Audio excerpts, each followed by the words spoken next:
Grand സ്റ്റേവിൻസ് ഒരു മിഷണറിയാണ്. അപ്പോൾ missionary എന്ന് പറഞ്ഞാൽ മദർ തെരേസയെ പോലെ ഒരു മിഷണറിയാണ്. അദ്ദേഹം മതപരിവർത്തനം ചെയ്തു? ഒരിക്കലും അദ്ദേഹം ചെയ്തിട്ടില്ല. അദ്ദേഹം എന്തെങ്കിലും രീതിയിൽ ആരെങ്കിലും മതപരിവർത്തനം നടത്തിയതായിട്ട് ഒരു തെളിവുമില്ല. ഒരു തെളിവുമില്ല എന്ന് പറയാൻ കാരണം ഈ സംഭവം വാധ്വ കമ്മീഷൻ എന്നൊരു ജുഡീഷ്യൽ കമ്മീഷൻ അന്വേഷിച്ചിരുന്നു. ആ കമ്മീഷൻ്റെ റിപ്പോർട്ട് പുറത്തു വന്നു. ആ റിപ്പോർട്ടിൽ പറയുന്നത് ഇദ്ദേഹം മതപരിവർത്തനം നടത്തിയത്, ഇദ്ദേഹം ആരെങ്കിലും ജ്ഞാനസ്നാനം ചെയ്തതായിട്ട് ഒരു തെളിവും ഇല്ല എന്നാണ് വാധ്വ കമ്മീഷൻ റിപ്പോർട്ടിലുള്ളത്. അപ്പോൾ എന്തിനാ കൊന്നത്? അപ്പോൾ ഇദ്ദേഹം ഈ കുഷ്ഠരോഗികൾക്ക് വേണ്ടി പ്രവർത്തിക്കുന്നത്, ആദിവാസികൾക്ക് വേണ്ടി പ്രവർത്തിക്കുന്നതൊക്കെ മതപരിവർത്തനം നടത്താനാണ് എന്ന് അവിടെയുള്ള ബജ്രംഗ് ദളും വിശ്വ ഹിന്ദു പരിഷത്തും പ്രചരിപ്പിച്ചു. ആ പ്രചാരണത്തിൽ വശമുതരായ കുറേ അധികം ആളുകൾ വന്ന് കൊന്നു. ഇതാണ് സംഭവം. ഇത് നമ്മൾ മനസ്സിലാക്കേണ്ട ഒരു കാര്യം, ആ സംഭവം നടക്കുന്ന ജില്ലയിൽ ആ സംഭവം നടക്കുമ്പോൾ ഒഡീഷ സംസ്ഥാനത്ത് ബജ്രംഗ് ദളിൻ്റെ സംസ്ഥാന അധ്യക്ഷനായിരുന്ന പ്രതാപ് സാരംഗി പിന്നീട് ഒഡീഷയിലേക്ക് മത്സരിച്ച് MLA ആയി. പിന്നീട് അദ്ദേഹം പാർലമെൻറ്റിലേക്ക് മത്സരിച്ച് MP ആയി. 2019 മുതൽ 2021 വരെ അദ്ദേഹം കേന്ദ്രമന്ത്രിയായിരുന്നു. അതായത് ബജ്രംഗ് ദളിൻ്റെ സ്റ്റേറ്റ് ചീഫായിരുന്നു അദ്ദേഹം ഈ സംഭവം നടക്കുമ്പോൾ. ഇദ്ദേഹത്തിന് കൂടി ഇതിൽ മനസ്സറിവുണ്ട് എന്നായിരുന്നു ഒരു ആരോപണം. ഗൂഢാലോചന ഉണ്ടെന്നായിരുന്നു ആരോപണം. പക്ഷേ ഈ വാധ്വ കമ്മീഷനോ പിന്നെ കേസ് അന്വേഷിച്ച CBIയോ ഈ ഗൂഢാലോചനയിലേക്കൊന്നും പോയില്ല. പ്രതികളെ അറസ്റ്റ് ചെയ്ത് കേസ് അവസാനിപ്പിക്കുകയാണ് ചെയ്തത്. ഇനി അതിൽ ഏറ്റവും രസകരമായൊരു കാര്യം, ഈ വധശിക്ഷയാണ് വിധിച്ചത്. വിചാരണ കോടതി, CBI കോടതി വധശിക്ഷയാണ് വിധിച്ചത്. അപ്പോൾ ഈ പ്രതികൾക്ക് വധശിക്ഷ വിധിച്ചത് പിന്നീട് ഈ ഒഡീഷയിലെ ഹൈക്കോടതി അത് ജീവപര്യന്തമായി തടവായി കുറച്ചു. CBI അതിനെതിരെ അപ്പീൽ പോയി. 2017 രണ്ടാം UP സർക്കാരിൻ്റെ കാലത്താണ് സുപ്രീം കോടതിയിൽ അപ്പീൽ പോയി. സുപ്രീം കോടതിയിൽ അപ്പീൽ പോയി കഴിഞ്ഞപ്പോൾ വളരെ രസകരമായൊരു സംഭവം ഉണ്ടായി. എന്ന് നമ്മുടെ പഴയ കേരള ഗവർണറായ P. സദാശിവം ഉൾപ്പെടുന്ന ബെഞ്ചാണ്. ഈ ബെഞ്ച് ഇത് ശരിവെച്ചു. അതായത് വധശിക്ഷ വേണ്ട, ജീവപര്യന്തം മതി. ഈ വധശിക്ഷ വേണ്ട, ജീവപര്യന്തം മതിയെന്ന് ശരിവെച്ചുകൊണ്ടുള്ള ആ വിധിയിൽ വളരെ വിവാദപരമായ ഒരു പരാമർശം ഉണ്ടായിരുന്നു. ആ വിവാദപരമായ പരാമർശം ഇതാണ്: മതവിശ്വാസം എന്ന് പറയുന്നത് ഓരോരുത്തരുടെയും വ്യക്തിപരമായ കാര്യമാണ്.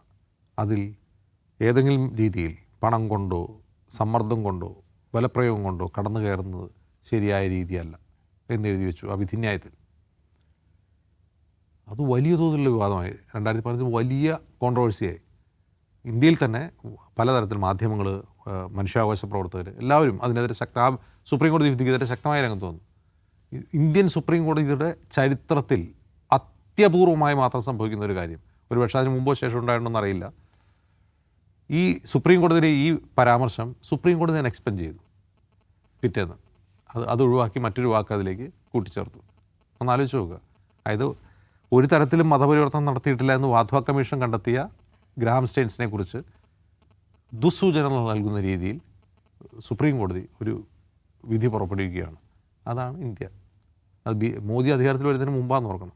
P. സദാശിവം അത് കഴിഞ്ഞിട്ടാണ് ഈ വിധി പ്രസ്താവന നടത്തി. ഈ പാരഗ്രാഫ് അതിൽ ഉൾപ്പെടുത്തിയ P. സദാശിവത്തെയാണ് 2014 മോദി വരുമ്പോൾ ഗവർണറാക്കി, അദ്ദേഹം റിട്ടയർ ആകുമ്പോൾ ഗവർണറാക്കി നിയോഗിച്ചതെന്ന് ആലോചിക്കുക. അപ്പോൾ നമ്മൾ ഈ ജുഡീഷ്യറിയിൽ എങ്ങനെയാണ് ഹിന്ദുത്വ സ്വാധീനം ഉണ്ടാകുന്നത് എന്നുള്ളതിന് വളരെ വളരെ നല്ലൊരു എക്സാമ്പിളാണ്.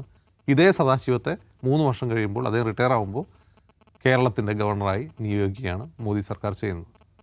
അതേ മോദി സർക്കാരിൻ്റെ കാലത്താണ് സുപ്രീം കോടതിയിൽ നിന്ന് വേഗം തന്നെ ഒഡീഷയിലെ ആ കമ്മിറ്റി ഇത് പരിശോധിച്ച് ദാരാസിംഗിനെ പുറത്തുവിടൂ എന്ന് പറയുന്നത്.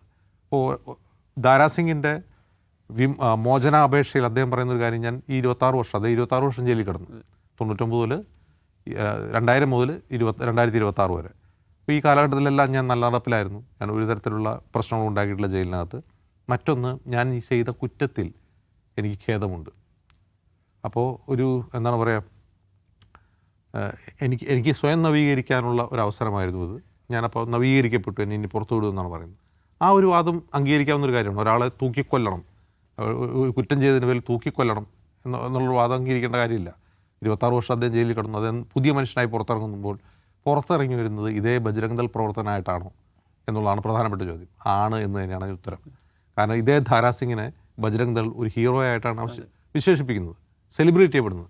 ഇദ്ദേഹം പുറത്തേക്ക് വരുമ്പോൾ അദ്ദേഹത്തിന് സ്വീകരണം ഒരുക്കുകയും അദ്ദേഹത്തിൻ്റെ അവദാനങ്ങൾ വാഴ്ത്തുകയും ചെയ്യുന്ന ഒരു കാഴ്ചയായിരിക്കും നമ്മൾ കാണുക. അപ്പോൾ അദ്ദേഹം പുറത്തിറങ്ങാൻ വേണ്ടി അദ്ദേഹം പറയുന്നത്, ഞാൻ മാറ്റം വന്നു, ഞാൻ നല്ലവനായി എന്ന് പറയുന്നതിൽ കാര്യമില്ല. നല്ലവനായി എന്ന യഥാർത്ഥത്തിലാണ് നല്ലവൻ എന്ന് പറയുന്നത്.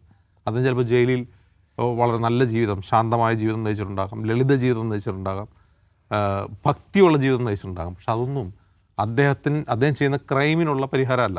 കാരണം ഞാൻ മുമ്പ് സൂചിപ്പിച്ച ഈ പ്രതാപ് സാരംഗി എന്ന് പറയുന്ന മനുഷ്യൻ, അദ്ദേഹം കേന്ദ്രമന്ത്രിയായപ്പോൾ മലയാളത്തിലെ പ്രധാനപ്പെട്ട മാധ്യമങ്ങൾ ഉൾപ്പെടെ അദ്ദേഹത്തെ പറ്റി പറഞ്ഞത് സന്യാസിയായി ജീവിക്കുന്ന രാഷ്ട്രീയക്കാരൻ എന്നായിരുന്നു.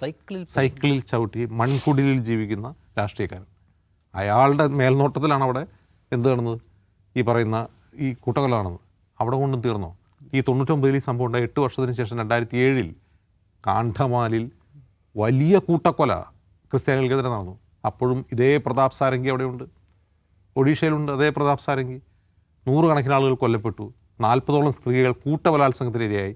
5000 മുതൽ 6000 വരെ ചർച്ചകൾ ചുട്ടരിക്കപ്പെട്ടു. ഇന്ത്യ കണ്ട ഏറ്റവും വലിയ ക്രിസ്ത്യൻ വിരുദ്ധ കലാപമായിരുന്നു കണ്ഡമാലി. കന്യാസ്ത്രീകൾ ഉൾപ്പെടെ റേപ്പ് ചെയ്യപ്പെട്ടു. അപ്പോൾ അത് നടക്കുമ്പോഴും ഇതേ സൈക്കിളിൽ നടക്കുന്ന അവധൂതനായ സന്യാസി തുല്യനായ പ്രതാപ് സാരംഗി ഒഡീഷയിലുണ്ട്. അന്ന് ധാരാസിംഗ് ജയിലിലായതുകൊണ്ടാണ് അതിൽ പങ്കെടുക്കാത്തത്. ജയിലിൽ നിന്ന് പുറത്തിറങ്ങുന്ന ഈ പറയുന്ന എന്തായുള്ളവർ ധാരാസിംഗ് ഒരു പുതിയ മനുഷ്യനാവുകയല്ല, അയാൾ പഴയ ബജ്രംഗ് ദളിനായിട്ടായിരിക്കും പുറത്തിറങ്ങുക.